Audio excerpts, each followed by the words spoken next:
सचिन के जन्मदिन पर परेश ने तोड़ी अपनी चुप्पी और यहीं पर सचिन को बताई उसकी पैदाइश की सच्चाई। दोस्तों, सीरियल उड़ने की आशा के अपकमिंग ट्रैक में दिखाया जाएगा, जहां पर सचिन और साइली की प्यार की राह मजबूत होती है।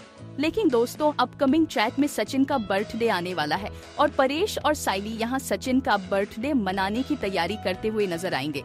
दोस्तों, अपकमिंग ट्रैक में दिखाया जाएगा कि रेणुका कहेगी इष्टा का बर्थडे मनाने का फायदा ही क्या है, पता नहीं घर में तैयारी क्यों हो रही है।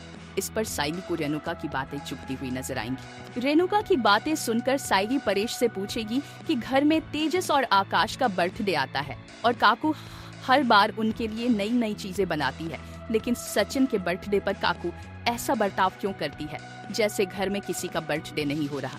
आगे के ट्रैक में दिखाया जाएगा कि साइली की यह बातें परेश को चुप करा देंगी, लेकिन साइली साफ साफ कहेगी काका, अगर ऐसी कोई बात है तो मुझे बताइए। सचिन की पत्नी होने के नाते मुझे हर एक बाहर जानने का अधिकार है। घर में सचिन के साथ इतना भेदभाव क्यों किया जाता है? सचिन घर में सबको मान सम्मान देता है, लेकिन फिर भी काकू ने कभी उसके सिर पर प्यार से हाथ नहीं फेरा, हमेशा उसे ऐसे बिहेव किया जैसे वह सौतला बेटा हो। आने वाले ट्रैक में यह भी दिखाया जाएगा कि परेश साइली की बातें सुनकर शॉक्ड हो जाएगा और सोचते हुए कहेगा कि लगता है वह राज जिसे उसने इतने सालों से छुपा कर रखा था, अब उसे बताने का समय आ गया है। आने वाले ट्रैक में दिखाया जाएगा कि परेश सचिन के पास जाते हुए कहेगा बेटा मुझे माफ कर दे, मैं तुझे कभी नहीं बता सका कि तेरा बर्थडे कब है। सचिन जवाब देगा बाबा आज ही तो मेरा जन्मदिन है, तुम कैसी बातें कर रहे हो।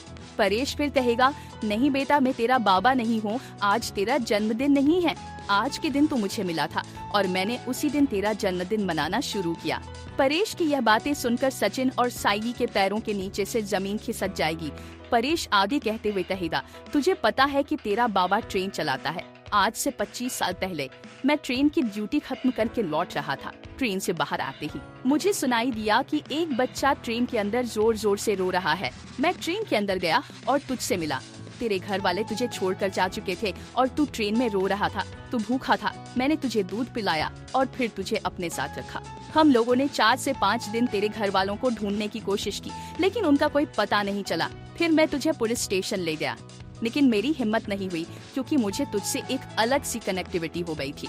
आने वाले ट्रैक में यह भी दिखाया जाएगा कि परेश कहेगा सच तो यह है कि रेणुका ने तुझे अपनी कोख से जन्म ही नहीं दिया, इसलिए रेणुका ने कभी तुझे अपना बेटा माना ही नहीं, लेकिन मैंने हमेशा तुझे बेटा माना। सचिन और साइली को यह सच्चाई जानने के बाद सचिन को बचपन से रेणुका के साथ किए गए भेदभाव की याद आएगी, जब रेणुका ने कभी उसे खाना नहीं दिया और कभी उसे बंद करके रखा था। आने वाले ट्रैक में दिखाया जाएगा कि रेणुका जोर से चिल्लाते हुए कहेगी तू मेरा बेटा है ही नहीं, जब मैंने तुझे अपनी कोख से जन्म ही नहीं दिया तो क्यों झूठा प्यार करूंगी। दोस्तों, कमिंग ट्रैक में सचिन के पैरों के नीचे से जमीन खिसक जाएगी जब उसे अपनी पैदाइश का सच पता चलेगा। सचिन की आंखों में आंसू होंगे और उसकी आत्मा में आग लग जाएगी। दोस्तों, सीरियल उड़ने की आशा के अपकमिंग ट्विस्ट और भी बहुत कुछ लेकर आ रहा है। अगर आपको ये वीडियो पसंद आए तो चैनल को सब्सक्राइब जरूर करें, कमेंट में अपनी राय जरूर दें ताकि हम आपके लिए और भी वीडियो लेकर आ सके। तो बने रहे हमारे साथ, नया ट्रैक कहानी को पूरी तरह से बदल कर रख देगा। धन्यवाद।